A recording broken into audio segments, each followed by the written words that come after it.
Kolkata RG Kar medical college और अस्पताल में ट्रेनी डॉक्टर से रेप और हत्या के बाद सवालों से घिरी पश्चिम बंगाल सरकार की सीएम ममता बनर्जी ने विधानसभा में एंटी रेप बिल पेश किया।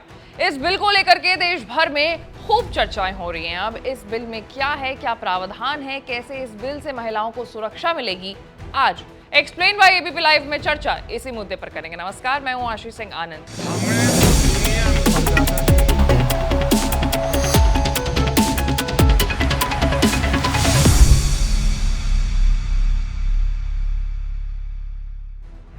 सबसे पहले ये बिल क्या है वो जान लेते हैं। तो पश्चिम बंगाल सरकार ने आज जिस एंटी रेप बिल को विधानसभा में पेश किया उसमें बलात्कारियों के लिए मृत्यु दंड की बात कही गई है। इसमें रेप के मामलों में सुनवाई समयबद्ध तरीके से करने का भी प्रावधान किया गया है। दरअसल राज्य मंत्रिमंडल ने 28 अगस्त को बलात्कार को रोकने और ऐसे अपराधों के लिए सख्त सजा सुनिश्चित करने के उद्देश्य से एक नया विधेयक पेश करने के प्रस्ताव को मंजूरी दी थी। इस कानून को अपराजिता महिला एवं बाल बिल 2024 कहा जा रहा है। पश्चिम बंगाल विधानसभा में बलात्कारियों को मौत की सजा देने के लिए ये बिल है।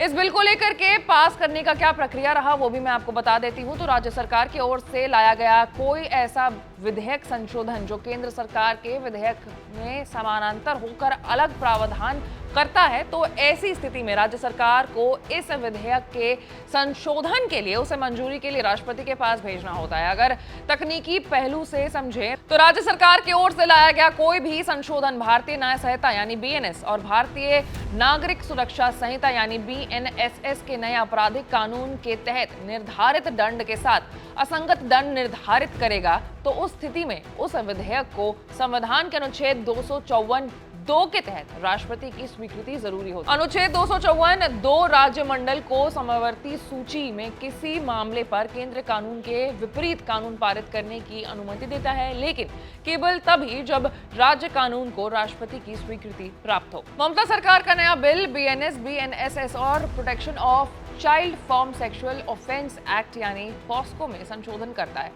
अपराजिता विमेन एंड चाइल्ड बिल 2024 के नाम से आया ये बिल अगर कानून बनता है तो ये पूरे बंगाल में लागू हो जाएगा। वहीं आपको बता दें कि इस बिल को स्वीकार भी कर लिया गया है। इस संशोधन के जरिए महिलाओं और बच्चों के खिलाफ होने वाले सभी यौन अपराधों को संज्ञान और गैर जमानती बना दिया गया है। इसका मतलब हुआ ये कि ऐसे अपराधों में पुलिस बिना किसी वारंट के भी आरोपी को गिरफ्तार कर सकती है और उसे जमानत मिलनी भी मुश्किल हो जाएगी।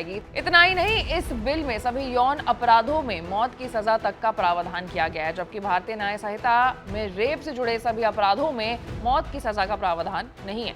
ममता सरकार के नए बिल में बीएनएस की कुछ उन धाराओं में संशोधन का प्रस्ताव भी है जो महिला अपराधों के लिए सजा का प्रावधान करती है। इनमें धारा 64, 66, 68, 70, 71, 72, 73 और 124 में संशोधन का प्रस्ताव दिया गया है। इसके अलावा बीएनएसएस की धारा 193 और 346 में संशोधन का प्रस्ताव है, जबकि पॉक्सो एक्ट की धारा 4, 6, 8, 10 और 35 में संशोधन का प्रस्ताव रखा गया है। तो आपको बता दूं कि ये जो ममता सरकार की तरफ से एंटी रेप बिल पेश किया गया था उसको मंजूरी मिल चुकी है। ये पूरे बंगाल में लागू हो जाएगा। वहीं आपकी क्या राय है इस बिल को लेकर के, आप कमेंट सेक्शन में हमें कमेंट करके जरूर बताएं और ऐसे तमाम बड़े खबरों से अपडेटेड रहने के लिए देखते रहिए एबीपी लाइव। मैं थी आपके साथ आशीष सिंह आनंद।